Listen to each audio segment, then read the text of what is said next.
I hope so. Sound check, people. How's sound and video here? If I was dead, that would be a really bad show. Yeah, I'd have to sit here and move your mouth like that.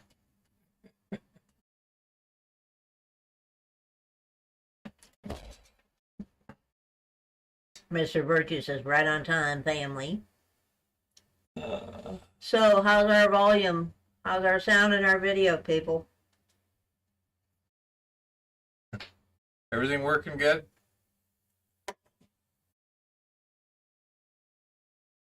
Dang, that delay is so friggin' annoying. It is. Sound and video are good. Okay, thank you, honey bunny. Oh, what's the temperature outside right now? It was 45 earlier. Let me check my phone. Things are melting. 46 degrees. Yep. Yeah, things are melting nicely. Yeah, you can tell it's not below freezing because you can hear the splashing of the cars outside. Yep. Anyhow, so. Huh, Hey, John. says, hey, all on time. Wow. Things are going weird, man. Sound clear with adequate volume. There we go. So anyhow, we got the weather right now is pretty pleasant for the next week to 10 days. Honey Bunny says they had 73. Rock Butcher, hi. Hey, Rock. The House of Flu. Oh, no. That sucks rocks, Rock Butcher. Oh, yeah, we probably are doing better than you are, Rock. Well, that sucks. And Honey Bunny, 73 is great. We had 45, 46 today, and I got to walk outside instead of in Walmart. How, what's the temperature up there at Thunder Bay, Rock? Hello, Mr. Virtue. Yeah, it's kind of unseasonably warm right now for here, mid-40s. It's going to stay, above freezing during the days for the foreseeable future. But this may be the last of our really cold winter stuff here. It's hard to tell. Should get another blast or two before winter's over, but the snow's melting pretty quickly. The roof is basically clear at this point. The leak in the roof the other day was caused by ice dam on the edge. Hit 40 today, yeah.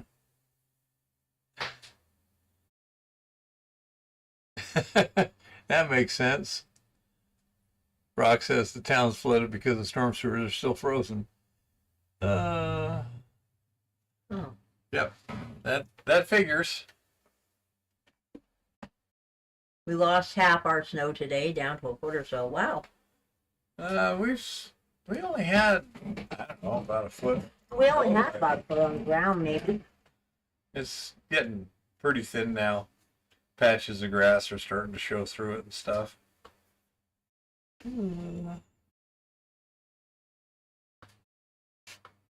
Anyhow, Eva continues to do better. She continues to heal. Today we walked. Did your smartass phone give you an idea of what the actual distance was? Yes. Let me. Okay. We went down to the park down here. It's called Spring Meadow. Not Spring Meadow? Yeah. Spring Meadow Lake. Yeah. Basically 1.27 miles. So she walked 1.125 miles today. And I'm going to be doing stopping. the same tomorrow, so.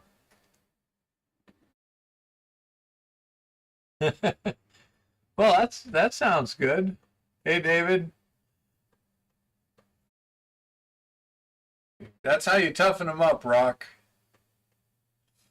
But anyhow, so say she's doing better, getting stronger. The Xray film thing, as I reported last week, the nitric acid seems to require, it consumes the nitric and looks inefficient economically. So I'm going to be trying some other stuff. For the last couple of days, what I've been doing is taking the solutions that I used and extracting the silver from them and stuff. So anyhow, the plan, originally I would have liked to like neutralize the nitric acid and then cemented the silver with copper. But it turns out anything I try and neutralize the nitric acid with winds up creating some kind of insoluble silver compound. Now, first of all, what you could do theoretically is just add some salt. It's going to create silver chloride. You decant that, you settle and decant that, and then you just move the acid on for doing again. That would be one way to do it. If you add sodium hydroxide, you get silver oxide. You got a couple of things over here. Kodak says they really smell bad, maybe because rocking in HLC to dissolve any supposed base metals before putting in the new Vibor oven. Brian says try bleach. It's cheap and fast. Regenerating the nitric should give you better, more economically viable. Yeah, that's exactly why I want to do it. Well, and no, I don't want to do silver chloride and sodium nitrate. We're avoiding silver chloride here. Yeah, we're trying to get to metallic silver as the kind of the target. So anyhow, if we had... Rock Butcher says he thought bleach was the way to go with those films.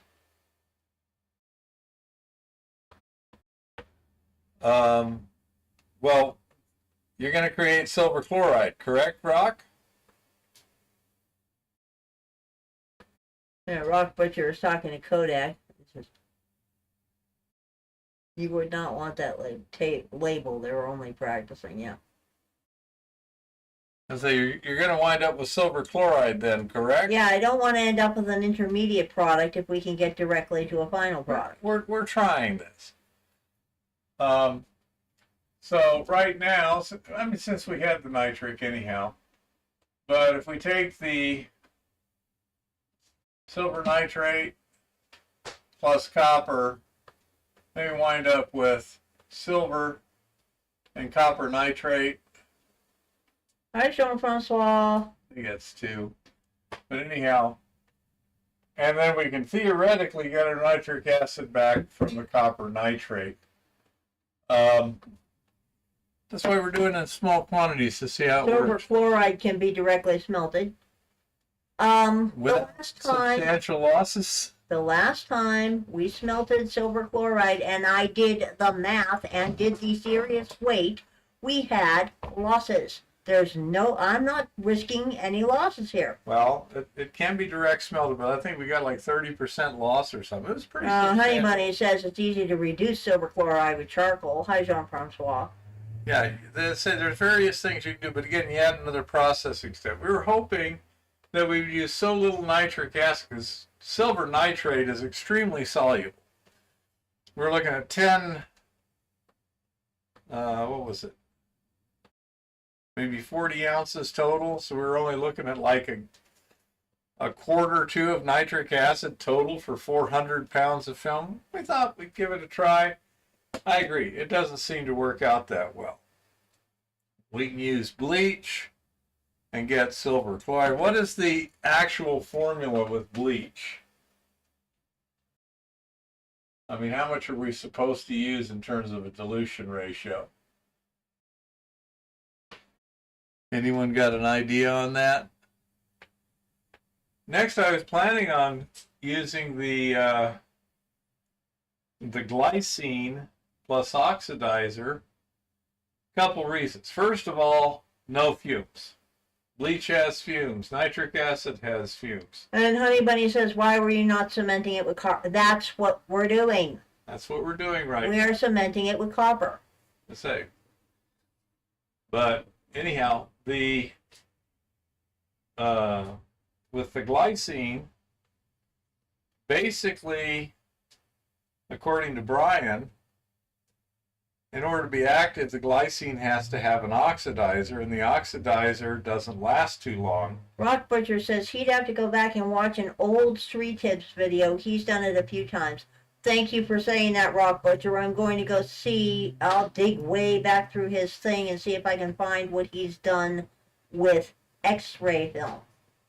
Because my goal is to always stay away from silver chloride if I can. I don't want another intermediate step here. Yeah, we tried it once with her parting solution, and it turned out that it was easier to just keep using the parting solution until it kind of got used up, then sticking some copper in there, and we wind up with silver without smelting, without it. And the other thing is, from that process, it gives you finely divided silver, which is ideal for importing.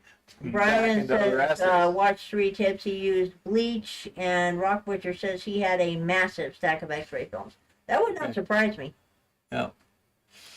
So anyhow, so what I'm doing right now to get rid of those other solutions is I'm just, have a beaker of solution and just stick some copper in there. And it's going to cement the silver, and then the copper itself is going to get digested by the nitric acid, creating copper nitrate, which we can then decant off of that, and later on, theoretically, according to Xray Tips, we can electrolytically convert it back into nitric acid. Brian says his attitude at the end of the video was priceless. Jean-Francois says CWM and suggested cementing with steel wool and cleaning with H2SO4 prior to electro-refining. Rock Butcher says Xray Tips was Navy and would never stoop so low as to talk to an old infantryman. Wade Slave says copper and oxygen. And Jean-Francois says in cold water, if he recalls. I don't know. We'll have to take a look at it. Yeah, this is working out okay. I've got basically I'm working on the video.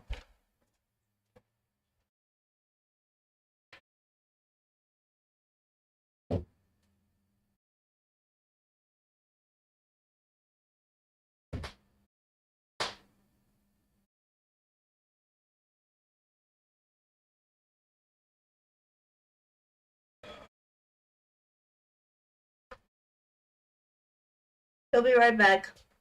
I am right back.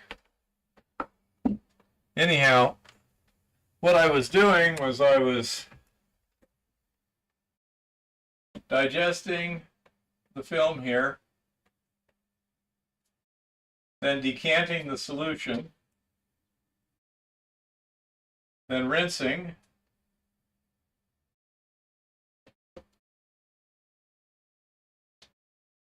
then rinsing again,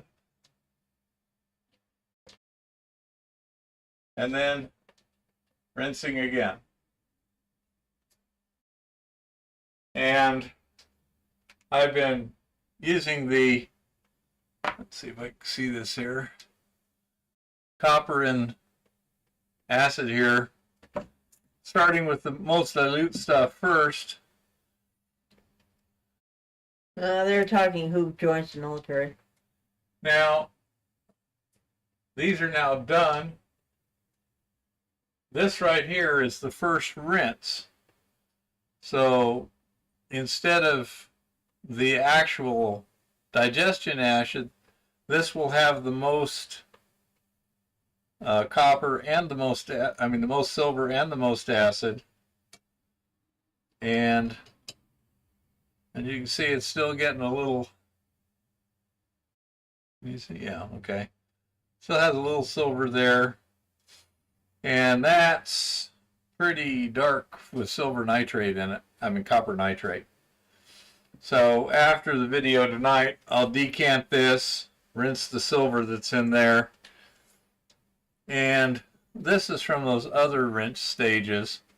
That's how much silver we got. And they're about to tell a joke over here, and Honey Bunny says at least rinse water can be reduced to higher concentrations when you're ready to regenerate. That's the plan. Yeah.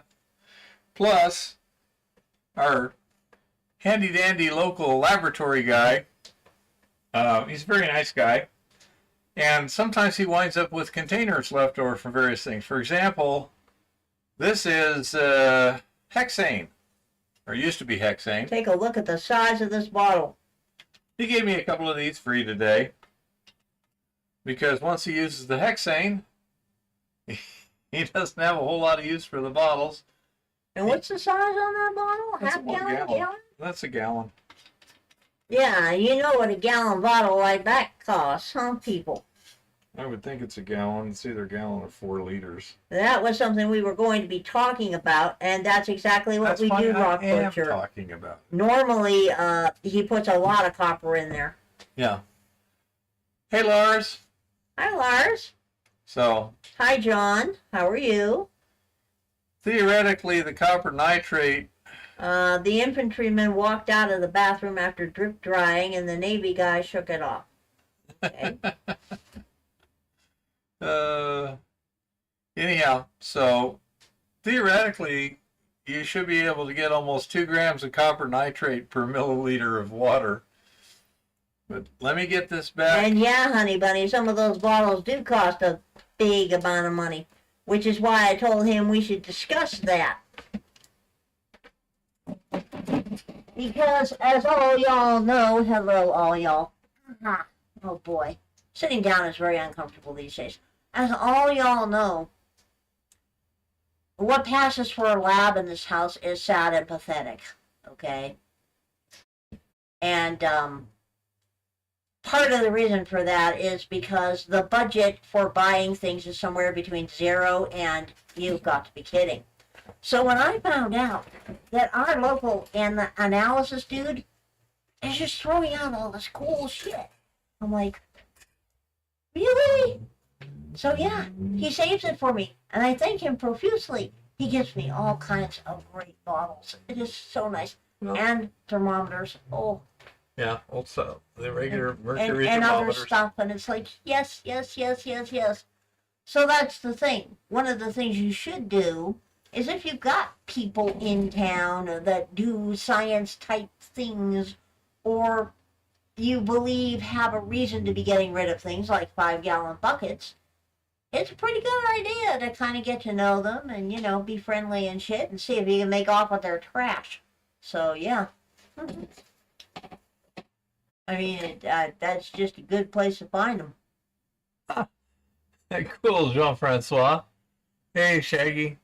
Oh, and Kodak says the rest of the joke, the Navy guy said, didn't they teach you to wash your hands? And the infantry guy said, they taught us not to pee on our hands. Yeah. Okay, well, you take that back. They're busy. I've heard a Harvard and Yale version of that.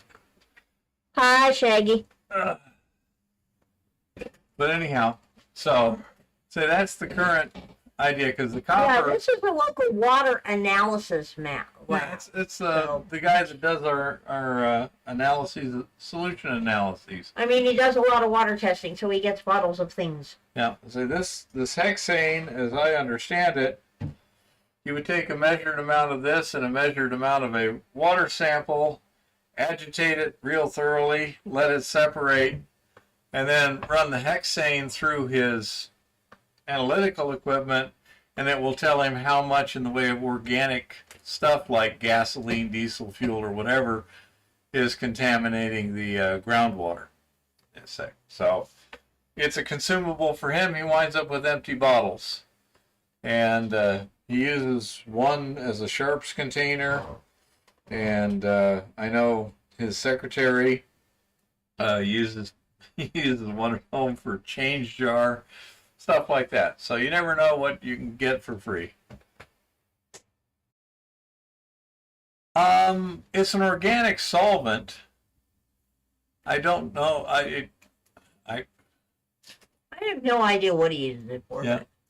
And Honey Bunny says, yeah, it can be rocket fuel. would guess. I mean, any flammable liquid could probably be used as rocket fuel. Hexane, if I'm not mistaken, it's just a little bit smaller molecule than gasoline. You know, single bonded hydrogen carbon chain saturated with single bonded hydrogens.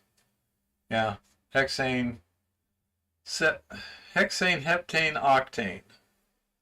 Most gasoline is primarily heptane, so it's just a little bit lower than gasoline. I'm sure it would run a car, although it would probably knock, you know. So, I'll say that's what we're doing, and just let the copper get consumed, decant, say save the silver. I'm making a video on this stuff so you can see better.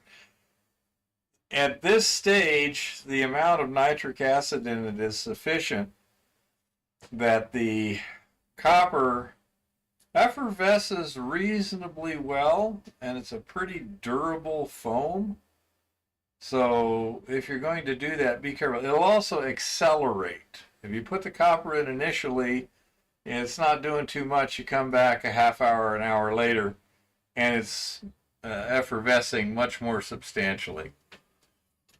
So anyhow, again, I'll make a video on that one there, and then we'll switch over to the glycine and see how that works. We may try the bleach. We'll look at that. See, I like the idea of the glycine because we're also looking at it for leaching solution, and so it'll give us some experience on that.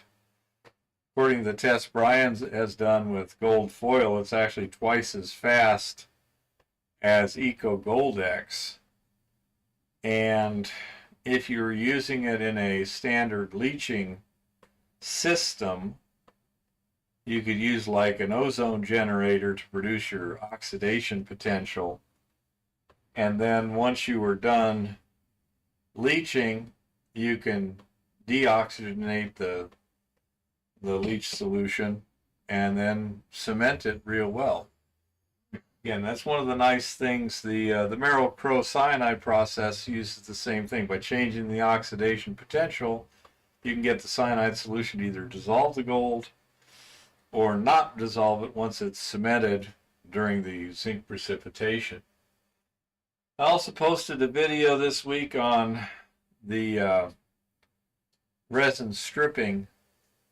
I couldn't show you what's inside the bucket because it's still confidential. But basically, inside the bucket, you got the cartridges, you have a reservoir, you have the electrolytic cell, and you have a heater. Okay? And the solution goes through it's heated, drawn through the resin cartridges, and dumped into the electrolytic cell through the pumps, and then gravity goes back to the reservoir for heating and sucking back through the resin cartridges.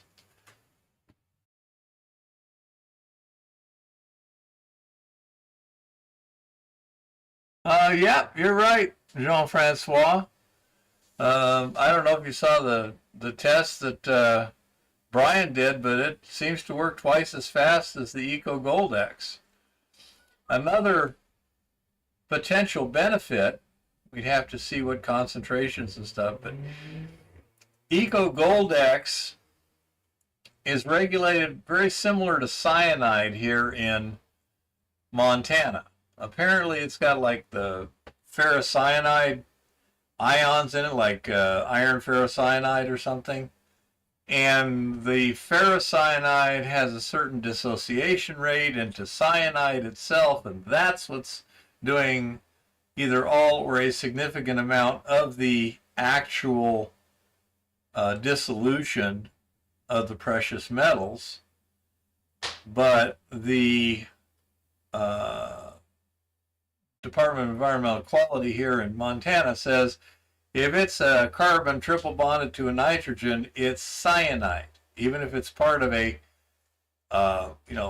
ferrocyanide complex, it doesn't matter. It's still cyanide. So, regulatory wise, it doesn't give you a huge benefit. Okay? And therefore, going to the glycine obviates that. I mean, it's food grade. The oxidation is key in terms of finding out how much oxidation potential is required to get good dissolution. Can you do that simply by sparging air through the solution? Do you need to have like an ozone generator or hydrogen peroxide injection or whatever? But ozone and hydrogen peroxide quickly break down to water and oxygen in both of them. Those are your basic breakdown products. Neither one of those is toxic. So it's got some interesting possibilities. One problem I can see with glycine is it's sweet. So it might tend to attract animals, which would be undesirable. It's also more expensive, I believe, than sodium cyanide or something like that, but not necessarily any more expensive than the Eco Gold X. And certainly it's cheaper to ship because you don't have near the hazmat premium on it. It's also not consumed like the cyanide. It doesn't get used up as much. When you cement your material after dissolution, it gives up the glycine again, and the glycine is not consumed in the process. At least that's what appears to be the case at this point. So your actual consumption may not be too bad. Again, we'll find out in real life here. We'll start with the film, get some experience, and then kind of go from there.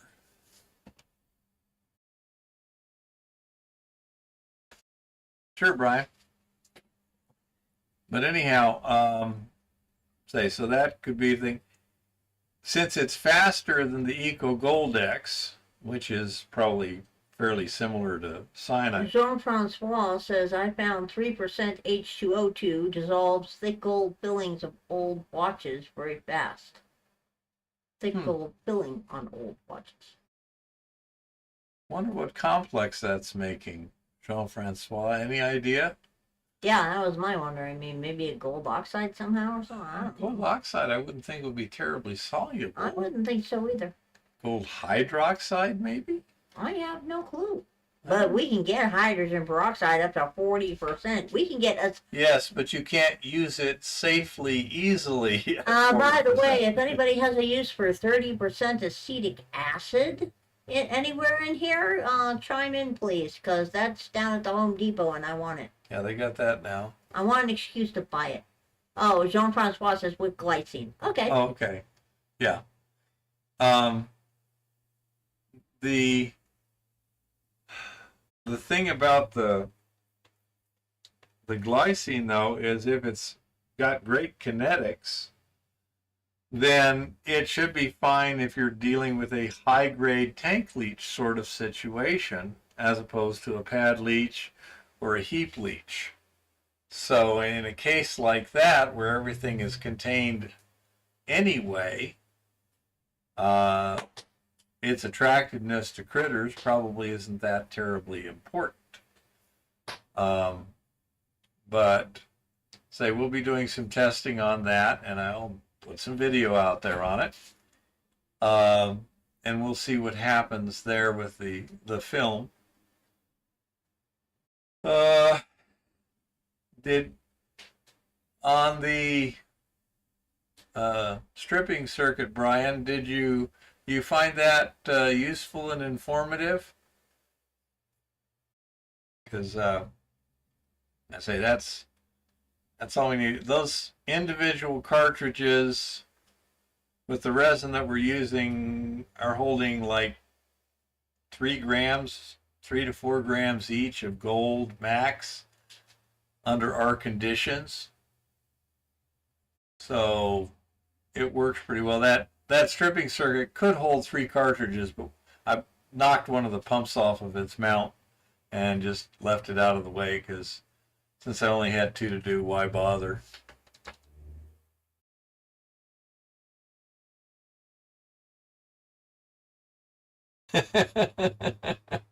That's okay, Rock. I understand, but I got enough problem. I'm getting so clumsy nowadays. It's probably best for me not to try. Hey, wage slave.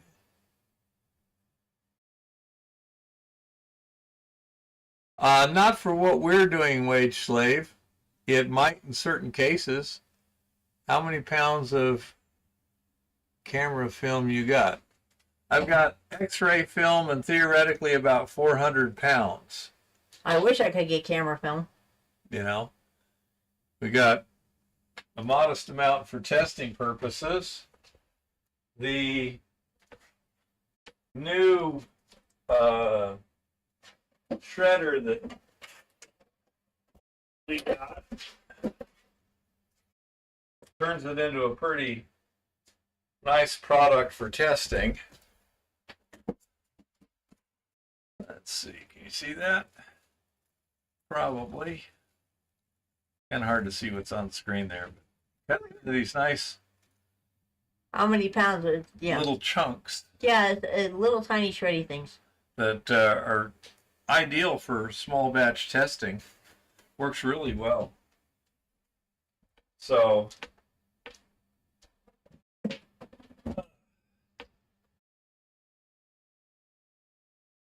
yeah, say we'll have some fun there, and we're also going to have to rebuild the kiln to get the furnace working at full bore again, I think, before we do much more too.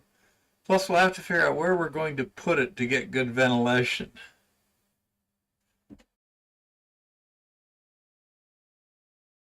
I've not done the eco leach. I was dehydrating yet. I've been busy with a carbon video. Okay. Yeah.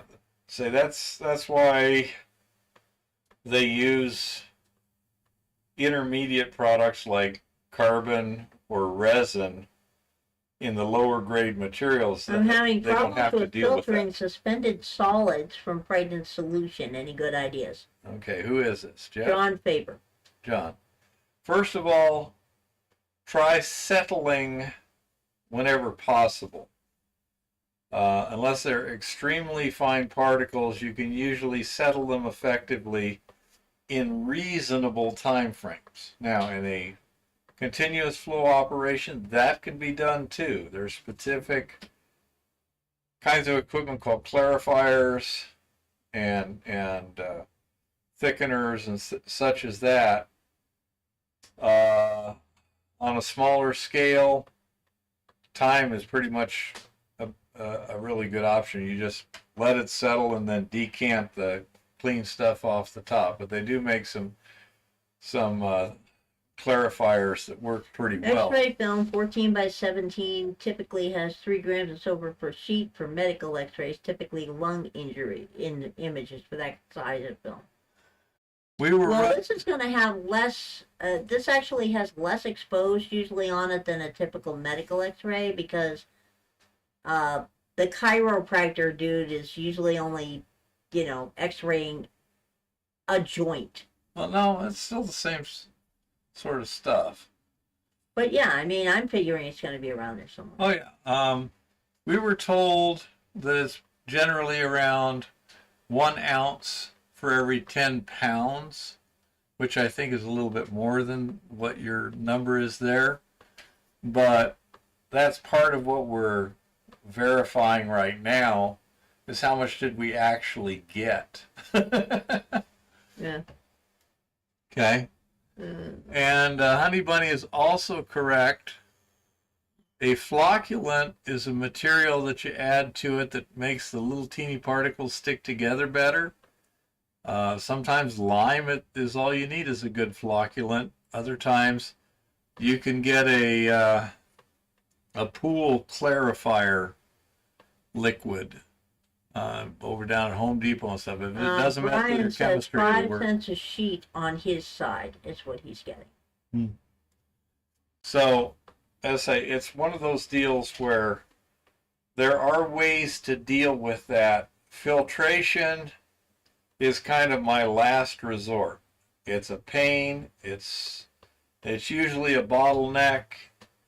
It's usually not a continuous flow operation.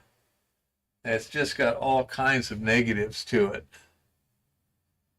You know, Brian was pouring through fiberglass. Again, flocculation can work wonders. I was doing testing with an RP4 table. John wants to know, will it affect the gold in solution at all? In terms of, are you trying to dissolve it like in a cyanide solution or something like that? Or are you just talking about a water flow for a gravity separation? Water flow for the gravity separation, it doesn't seem to like suspend the gold particles or anything that I can see. In terms of how it reacts with the various chemistries, I would test it before putting it in any kind of large amount of solution. Definitely want to go on a lab scale first. But I say sometimes something like lime or whatever, which you're going to need to add in some processes just for the pH adjustment, is all you need. So it's one of those things that I would test it, but we've tried it on Eco Goldex stuff and we've never seen any negative effects. So for that, say if you're using Eco Goldex, probably not a problem, you know. But I would definitely test. If you don't know everything so well that you can predict with certainty what's going to happen just on a theoretical basis, just test it small and cheap, so if it screws up, it doesn't cost you much money. Yeah, pretty much. You want to go take care of The fire? the fire while I talk to these people, and then Okay, Eva wants to do this while I get the fire for a second. I don't necessarily want to, but sitting is uncomfortable, and hi everybody. Ooh, let me get you some metals prices here in a hurry. Eggs are still going up everywhere. It is ridiculous in this town. We could call this Egg-mageddon, okay? As in, Safeway is running $37 a case for large. Winco is running $33 a case for medium. So everybody's making fun of them. They're being humiliated in the egg wars. And Costco everybody has limits now except Walmart. And Walmart is $29.87 a case. So yeah, eggs are getting worse.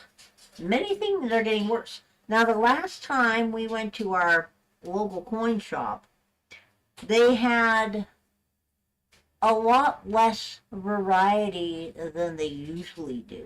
That I will say. A whole lot less variety than they usually have, which was not great. I mean, I would have liked to have more variety than I did. I will say that. And yeah, everybody is projecting prices are going to go whoo, and I would not be surprised. Let's see what we got here. We're on Kitco just because Kitco's here, you know. Gold at the moment is $2,947.70. Silver is $32.27. Yes. Platinum $964. Palladium $922, and rhodium is $45.25 as usual. So I am still holding with my prediction that the new practical floor for silver is 31, and the new practical floor for gold is probably 29. I'm thinking by midsummer, practical floor for silver may go up as high as 32, and practical gold floor should be probably 29.75, maybe even 3,000. John, he's coming back right now. Leaching is quite a learning experience. Oh man, ouch. Okay, John, I did a small batch for this reason. Yeah. Always start small. Okay. Life is a lot better that way. Just Sweet, saying. Lars. Do you have any Grey Poupon? Woohoo! That's excellent, Lars. John, another thing that you need to evaluate is what is the particle size of the gold in your ore. First of all, I presume this is a hard rock ore because generally in a placer situation you don't even consider leaching. But it's important to establish kind of your particle size distribution to get a good idea of what your process needs to be to get good recovery.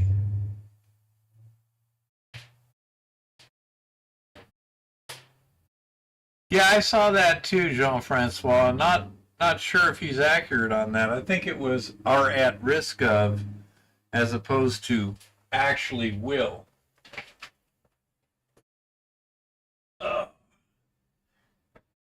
Let's see. Whoa.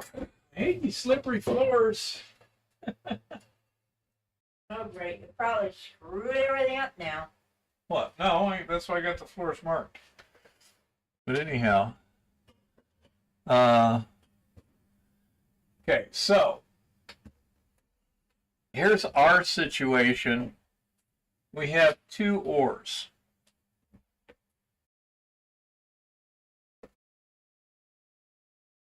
Okay. Let me write this down here for a minute. Bleach.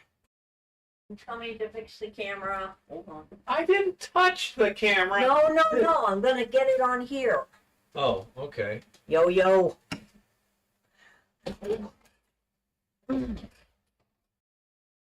So we've got He's going to move in a minute, folks. Top of the Hill and Montana B. Yeah, everything's messed up now. You're riding out of the range there. It's more uppy than it was, I guess.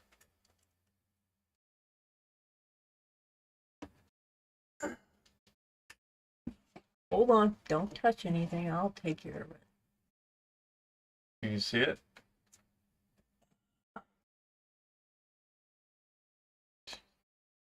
Hold on, folks. There we go. It's better than nothing anyway. Leaching can't be too difficult. I have a cousin that's been doing it all his life. The guy can't hold a job. Yeah. Oh, sounds like Lars is doing okay. Those little magnified Brix meters can help you figure your particle size or calibrated pocket field microscopes. Yeah, they do. Yeah, that's a. Are you familiar with little pocket microscopes there, John? Like this? Let's see, get it out here a little bit. There we go. And yeah, Jean-Francois, I'm going to be reviewing my metals forecast if, in fact, the quantitative easing does as it should. Okay. So anyhow, at Top of the Hill,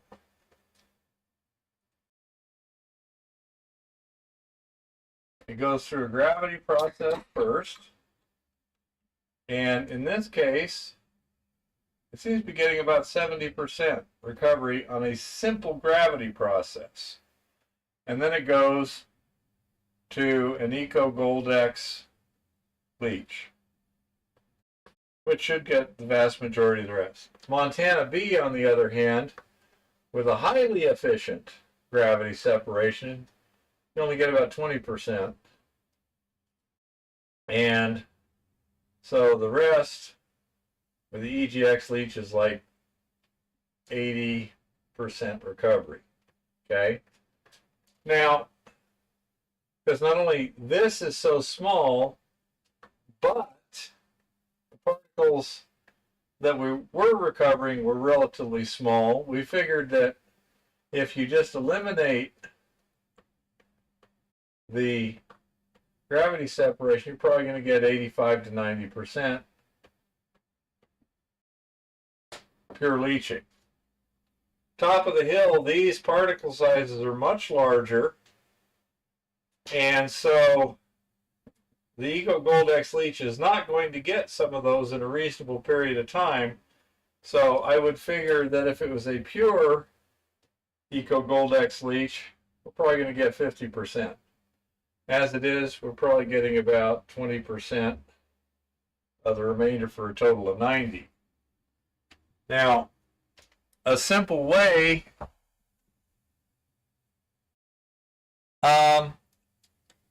little one, can you go to the, what do you call them, bookmarks, and get the one for the... I can't paste it in there. We've already gone through that multiple times.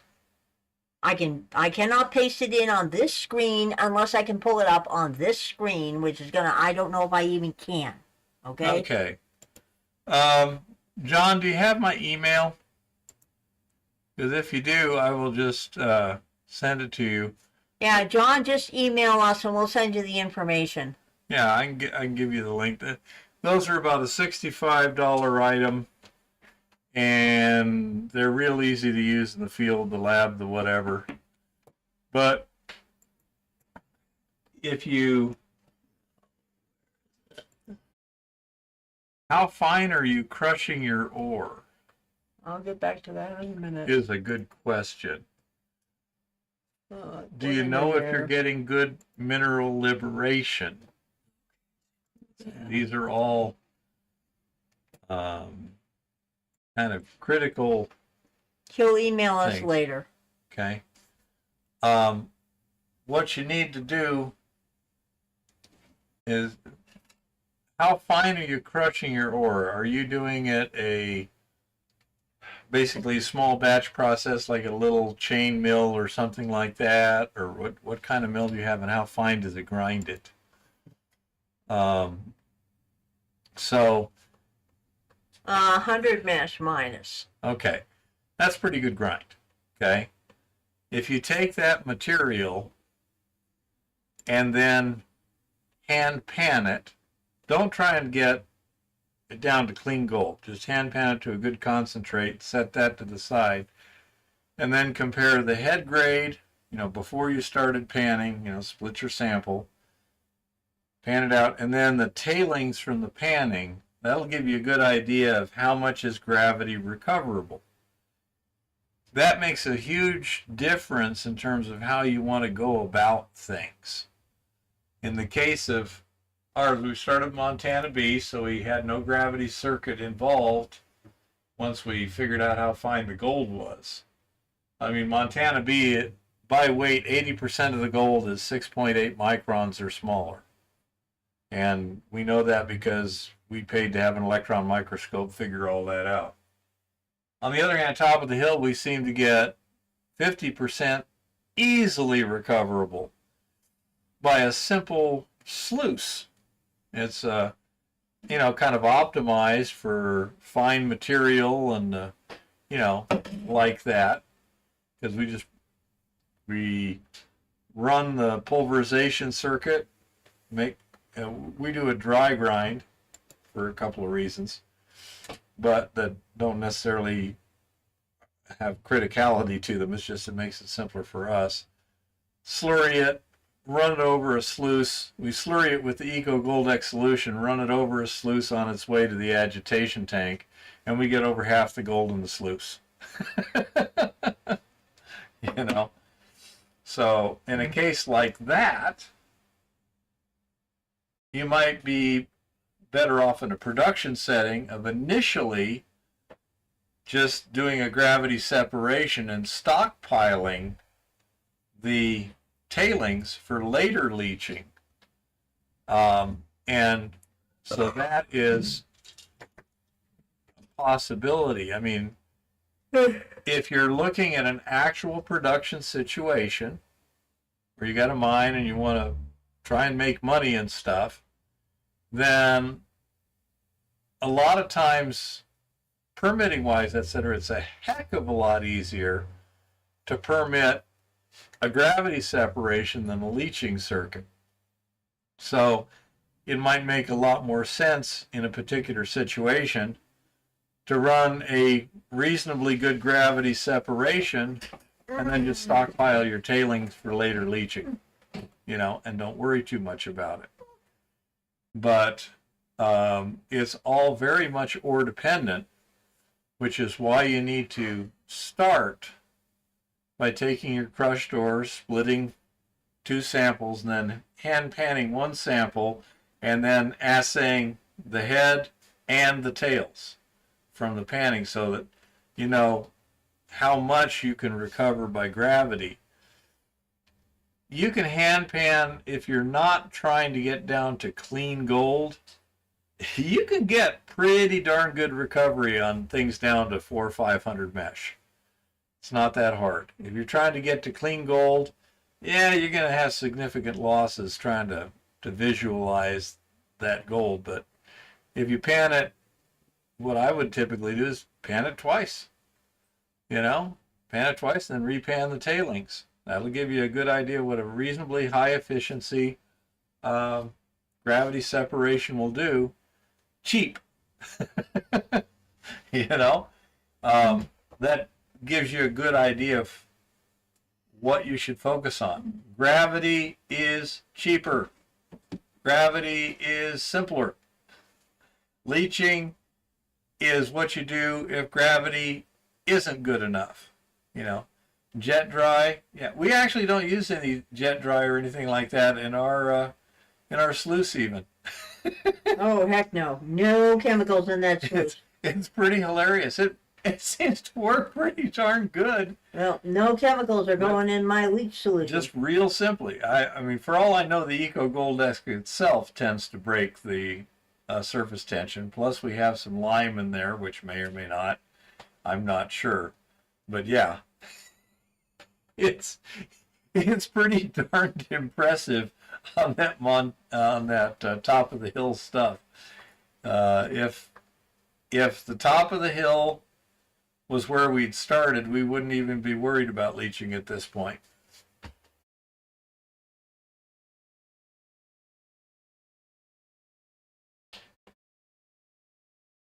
It's perfectly plausible, honey bunny.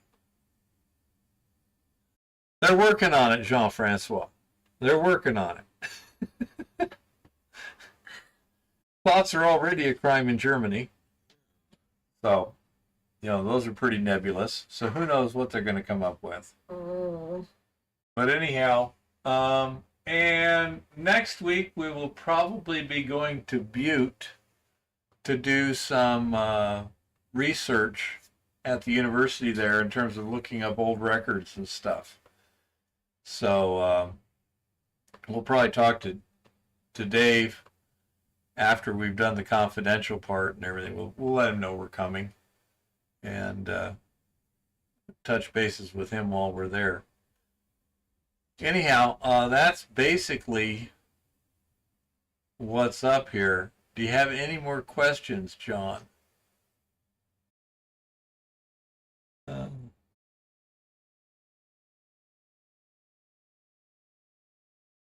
Are you near Gem Mountain?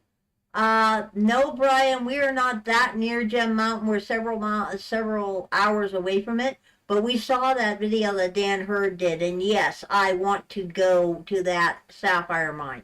Yeah. When I was looking for sapphire mines to go to with my son when he was here last year, I looked at that one, and I looked at the one that's right close to the house. I chose the one close to the house because it's a more it's more a real mining experience. It's close to home and it's a lot cheaper.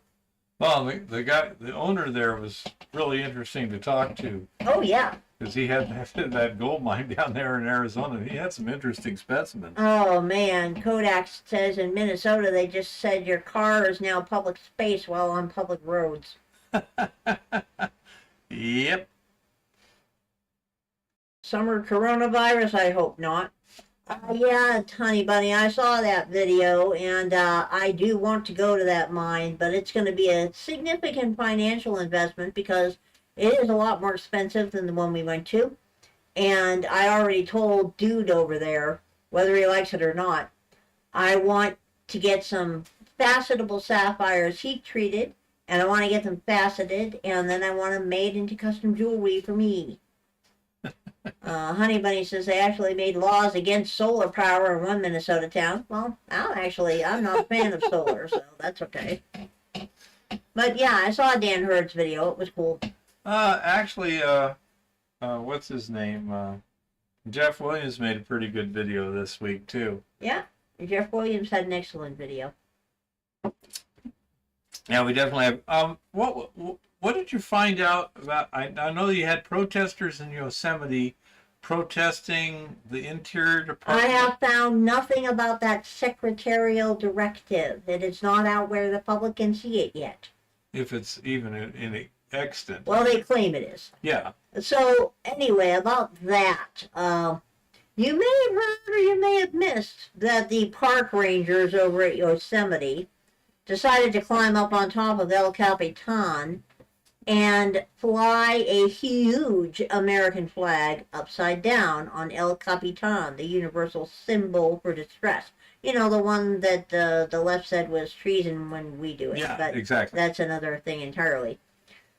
They said in their manifesto that secretarial directives had come out of the Department of Interior already, that first of all, we're going to drastically cut park services and park personnel, but also we're putting mining and drilling as the first priority on all public lands. So I am trying to find this secretarial thing that they claim that they received. They could just be lying. Of course, they probably are because they're leftists and they're psychotic. But That's a pretty common phenomenon. in case you've missed the great meltdown regarding Elon's email, it is funny as hell. You might want to go look at the interview that was done on CNN on that issue. It was funny.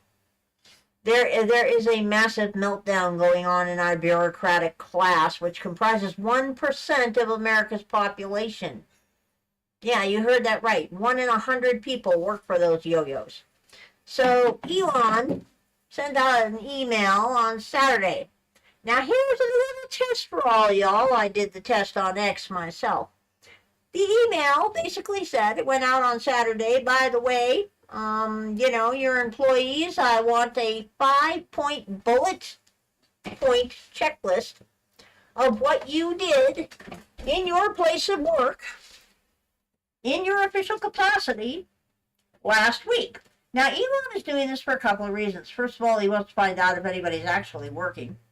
Second of all, he wants to find out if these people are even in existence, okay? Because we're finding more and more cases where there are overflowing email boxes that have been inactive other than emails going into them or being bounced because they're full for years and years now. Okay? So Elon sent out this email. This email is akin to the kind that a lot of corporate people are very familiar with. It says, can you tell me 5 things that you did last week at work? This is to prove, A, you're a human being, and B, to find out whether you actually do anything at work. Just saying, Just saying. Well, judging from the meltdowns on social media and on CNN and elsewhere, you would think that these government employees are being dragged before a tribunal somewhere and tortured. They find it deeply offensive that they are expected to answer this email by midnight Monday night, or it will be considered a resignation if it is not answered. It is deeply offensive that they should be asked to justify or even list 5 things that they did at work last week. Just 5 things. We only need 5 things. That's all. So, somebody went on X and started a post that is rapidly going viral, and this is an ordinary little guy, so I am so happy for him. That said, "Dear government bureaucrats, 5 things I did last week at work." And he listed 5 things I did last week at work. 1, I worked 63 hours. 2, I drove a semi-truck across 19 states. 3, I delivered 130,000 gallons of fuel, and he listed all the things he had delivered, 4 and 5. Okay, so he put out his 5-point bullet list and said, sincerely, an average American trucker. So then somebody replied to him and says, dear government employees, last week I, 1, 2, 3, 4, 5, sincerely enlisted their job. So I listed our job and listed a typical week during the summer, you know, as in we did 10 hours of research, digging through 100-year-old papers, and we hiked up and down 4 hills, and we filled 2.5 tons of buckets, etc., etc. And sincerely, hard rock gold miners. So this is going all over social media because these people are so psychotic, and they are. They actually cannot understand why ordinary people do not find it deeply offensive to be asked by their boss, can you list 5 things you did at work last week? And I want the email by midnight on your first day back to work.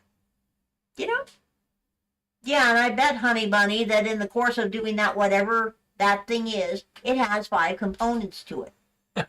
Yeah, Lars has it right. 1 to 5. I slept at my desk. I mean, the excuses.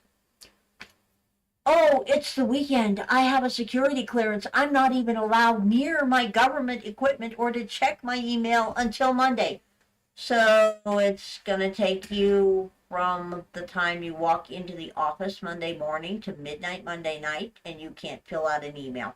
Yeah, this is the kind of people we're dealing with. But then again, these are the same people that last week the media stuck their foot in it again. No. People are beginning to really get sick of the media, which may explain why Joy Reid got fired. We sparked Joy this week. We decluttered over at MSNBC, and she got fired. You know, and what's his name? Lester Holt stepped down. We're going to be losing a few more there. So there we were. Last week, an article about a deeply, deeply tragic and disturbing situation at Yosemite National Park came out in the media. I know you're going to find this shocking and horrifying, and it's going to fill you with unspeakable fear and rage that this should be happening in our shrines that are the national parks. You know, the ones where you go to Bridal Veil Fall and there is an outhouse there that my grandmother would have been bitch slapping somebody to the end of next Tuesday because it is so filthy. Okay. Well, last week, they were forced to fire the one and only locksmith at Yosemite. The one and only locksmith who knows where all the keys are, and this is a quote from the article here, has the institutional knowledge to release people that are trapped in the public restroom facilities. He's been fired. This is... How many people were trapped? Well, the goddess has questions here. Because the last time the goddess looked at the bathrooms in every national park, including Yosemite, including the single stall outhouses, and I hate to even call them that because they're so filthy. They don't qualify as toilets. It was pretty ugly. Yep. The last time the goddess was in any of these facilities, which was fairly recently, there is no physical way that one can get locked in the restroom. Even if a horribly malicious, terroristic type person locked the door from the outside, you can turn the deadbolt from the inside and unlock it. So this is trying to figure out how you manage to get yourself locked in a restroom to begin with, in these particular types of facilities. The other thing the goddess is trying to figure out is how you can run any facility of any size with only one individual, note one, knowing where all the keys are. One would think a manager would know where the keys were. One would also think that more than one person would possess the institutional knowledge to break a door to get it open. But apparently, this is not the case. So we now face an unspeakable tragedy because somebody at Yosemite decided to practice malicious compliance and fired somebody that actually was doing something. Now, why he's the only person doing this particular thing, nobody knows. Whether he actually even got fired, nobody knows. Okay? Yeah. I mean, this is just the way it is. But this is what we're getting out of our media now. Our media is putting out stories like this and tear-jerking interviews with these beleaguered federal employees that are being, how did she put it? Harassed, intimidating, and terrorized by Elon Musk. And they're deeply offended that they actually have to answer an email and tell people 5 things that they did at work last week. Dear Lord, these people are so deeply abused. I mean, they obviously are all going to have PTSD. Perhaps they're not able to remember anything that wasn't illegal.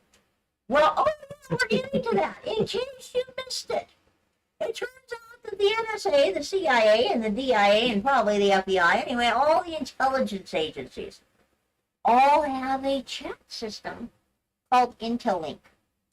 And it turns out that the DEI people put a whole bunch of LGBTQIA plus chat rooms on Intelink as part of diversity, equity, and inclusion, so that those types of people could host workshops talking about privilege and allyship, etc.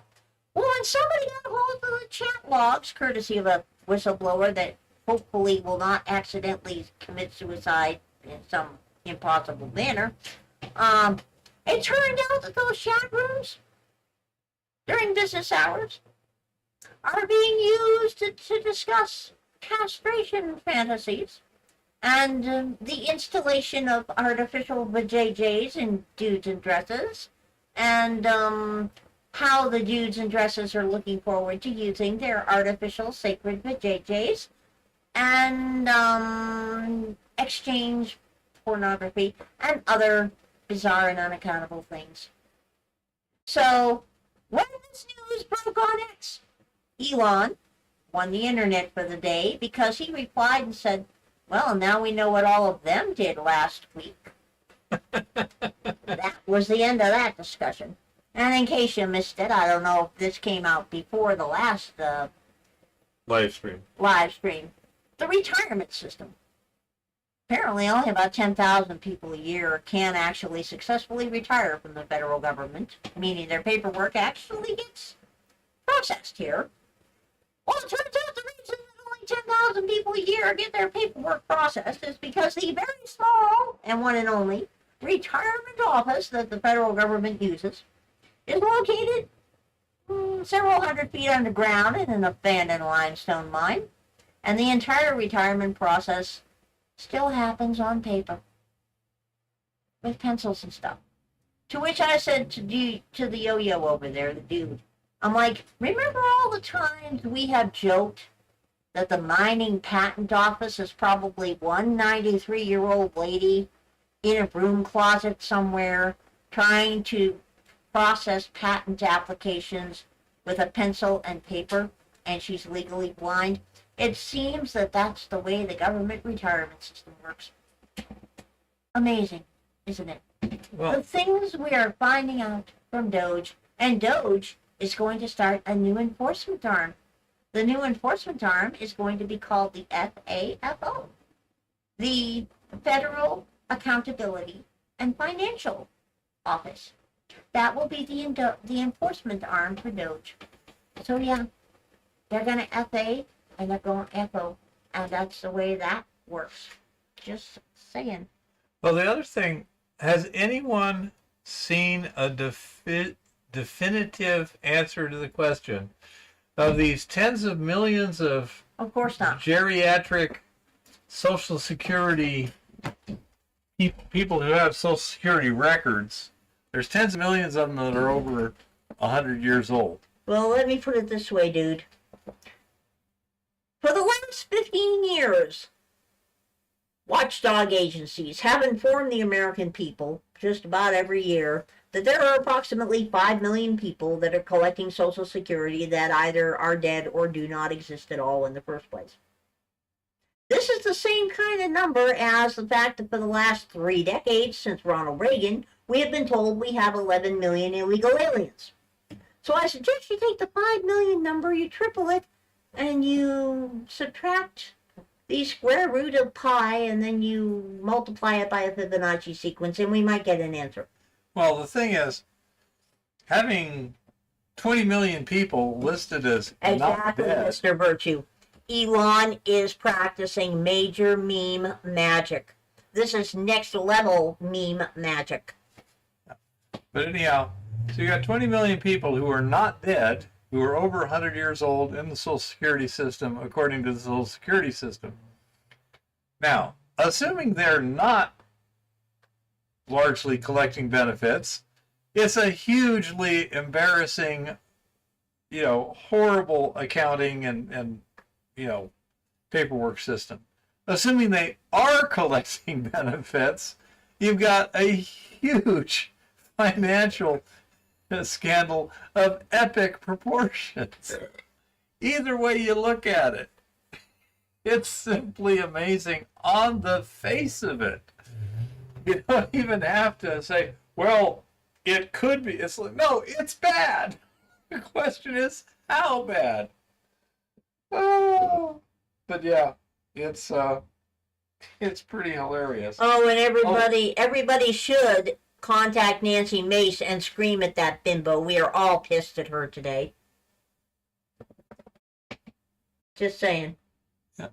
By the way, we are all pissed at Nancy Mace because, in case you didn't hear about this, all of the files that we wanted, the JFK, the Epstein, all that stuff, yeah, landed on Pam Bondi's desk the other day. Yeah. And that's where all of us said, wait a minute, why is she holding it? Because she said, they landed on my desk for my review. Okay. Yeah.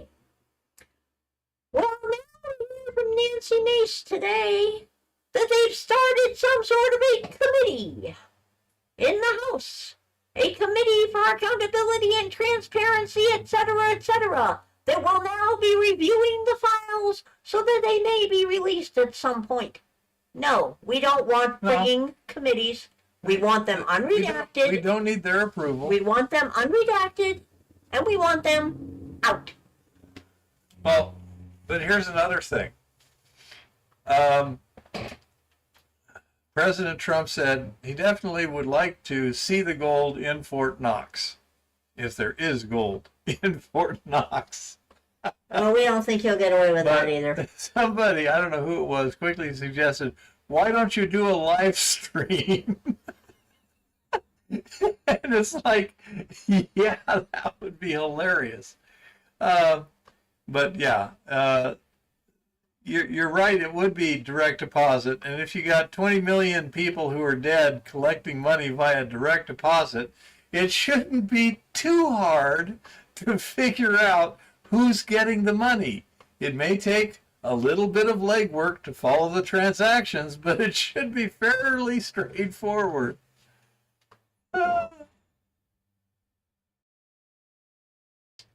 Well, thank you. Yeah, I love the live stream idea too. So, as it's interesting to see Trump has basically got the people he asked for. If it doesn't work out, then either we were wrong or the people that we thought were good aren't, or whatever. But interesting. So it's interesting times, and it's hard to see how this is going to directly affect the precious metals markets, but I expect it will, one way or another. So anyhow, we got anything else that anyone wants to talk about John, did you understand what I was talking about doing the panning test to see how much you should be able to recover from your ore using gravity?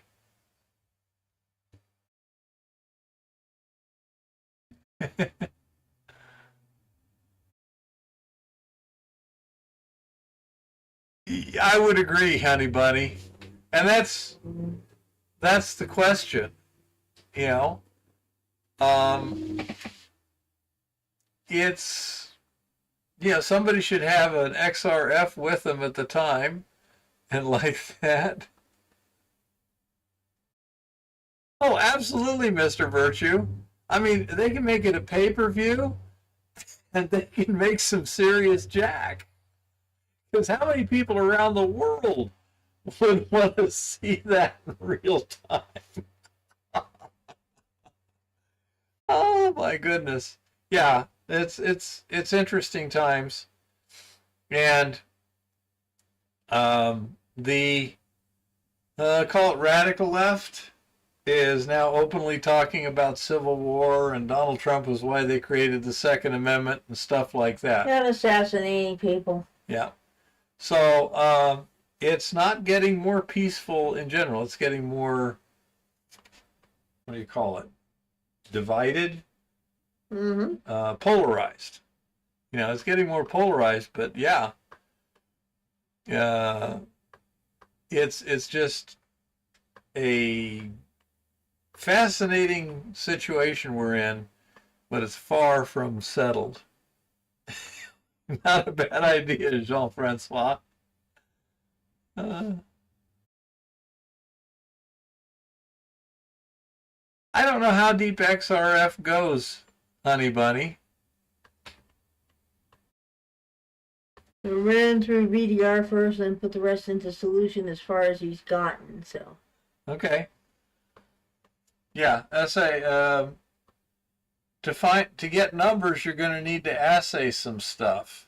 Yeah, I mean, I would do Boolean assays on every on like 1% of the random bars and make the selection absolutely random. Okay, I was talking to John there. Yeah, there's ways of doing it. You have to drill them and things like that, but yeah.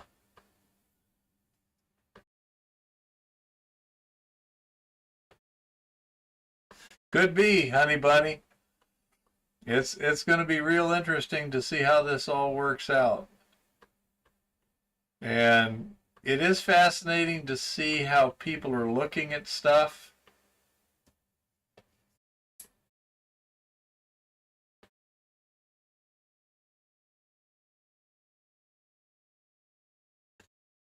Because the left is observing the information stream in a way that I don't, and there are people who are lying. Just today they had one on Tim Pool where he says, here's the video, and Elon Musk was getting off a stage with his kid. I think his kid's like 5 or something, X. And the kid, when it was time to walk down, he kind of bolted one way, and Elon grabbed it. And then when Elon went down the steps and started walking off, he got away a little bit of ways and turned around and, come on, and turned around and encouraged him and stuff. And yet people were posting that Elon Musk abandons his child because it was shot from an angle. They had a different camera shot from an angle where, as Elon walked away, the kid was kind of left behind for a little bit. And then, Elon noticed, turned around like that. But that was out of the camera shot. Said Elon Musk abandons his child. Jean-Francois, the problem is when the poodle is rabid, we have an issue. These people, they're vandalizing Teslas now. This is funny as hell, but it's kind of scary. People are literally getting to the point where they are beginning to visit violence upon other people's property, which is a very small step to visiting violence on other people's person. Yeah, I mean, Eva's already received some pretty graphic and complex death threats, Yeah, there's a reason I'm staying off freaking Reddit right now. Yeah. So, as I say, it's interesting. The next few months are going to be fascinating to watch. But keep your head on a swivel, folks. Things could get interesting real quick.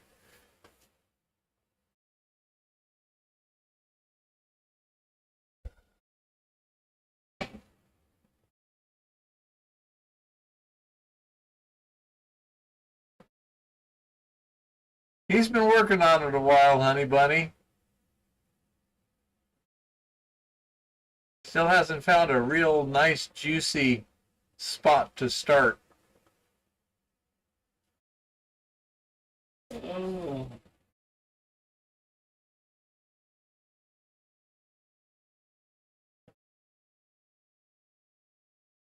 Is that low percentage recovery or low absolute recovery, Lars?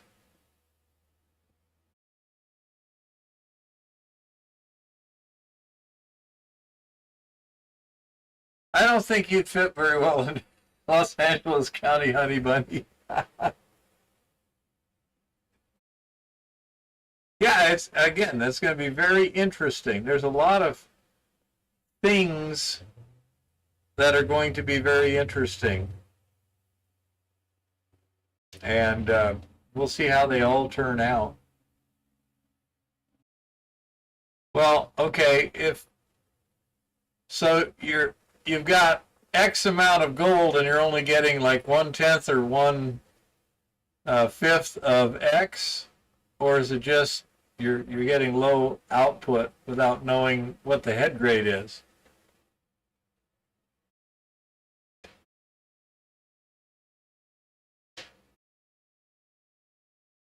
By that, do you mean top of the hill, Brian? The answer is not really, unfortunately. Hopefully some of the stuff I do this summer I can be a little bit more forthcoming on, but we shall see.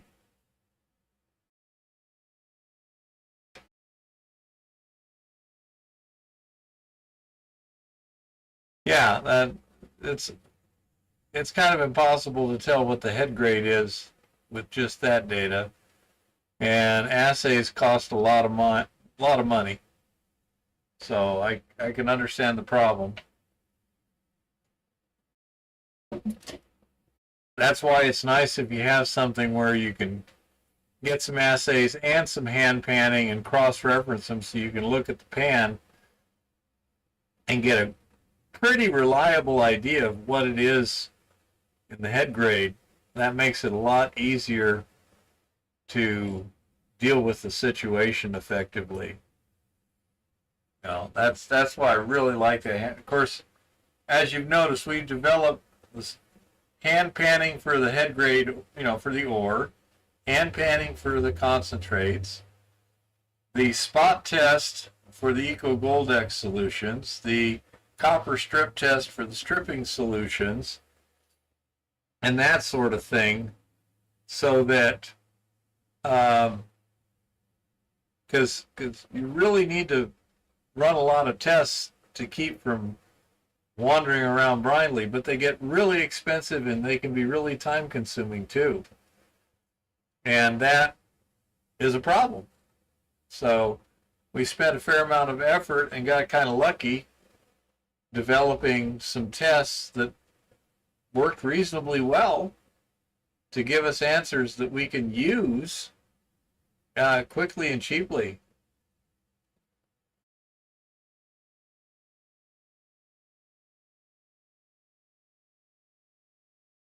I understand, Lars. Oh.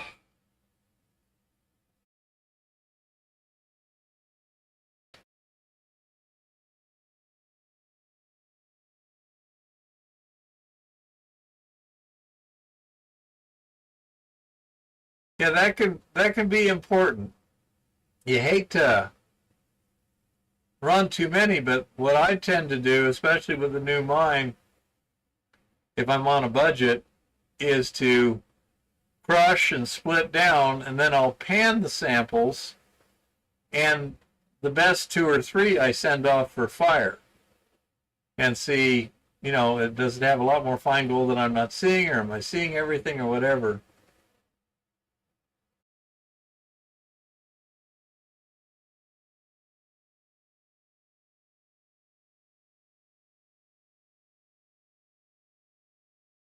EF, my last week's comment. No idea. I have no clue, Jean-Francois. Well, he's taken several hundred samples here, so. Yeah. Where do you get your rhodonine for titration test? John never returned my emails. Really? Well, that's not good. Well, that's crazy. He sent us a couple of packets, and I don't know. Yeah, we've got some, but that's the sort of thing where he may be out of the country or something like that for the moment. I would try to contact him again. Since it's an indicator, the important thing is the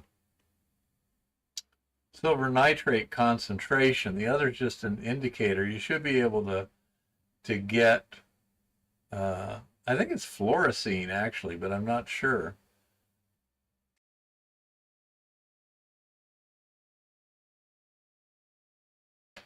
There you go, Dan.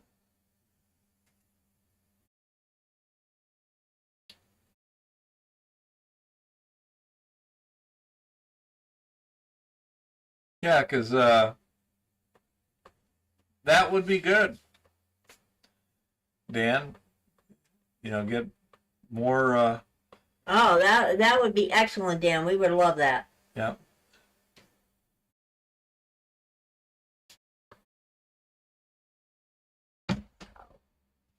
Yeah, Lars is selling a mine. Yeah. So that's kind of the thing for this week, I think. I got anything else? No, I don't think so.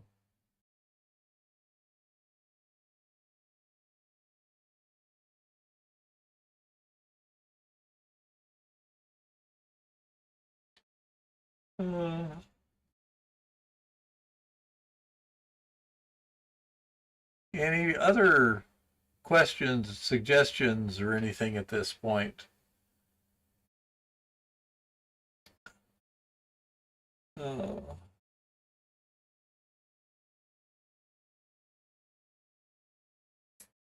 Yeah. Because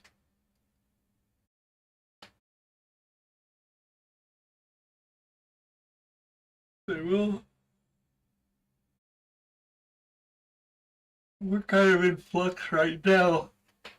We're still not sure what's going to happen this summer. Hopefully some research in Butte will clarify things a little bit. But I just get this horrible feeling that we're going to be very busy this summer, little one.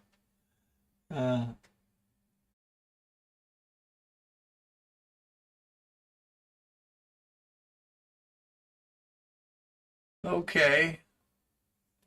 Second call. Anyone got anything we need to talk about here? And I'm kind of looking at people talking to each other, which could be helpful to them. I've kind of run out of stuff.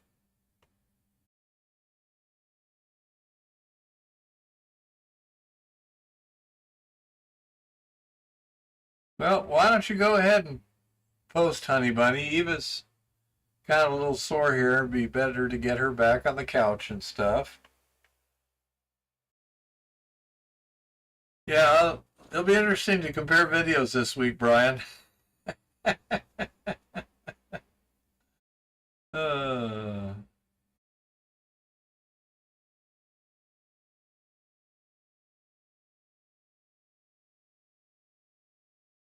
Okay, everybody. Happy prospecting and keep it safe out there.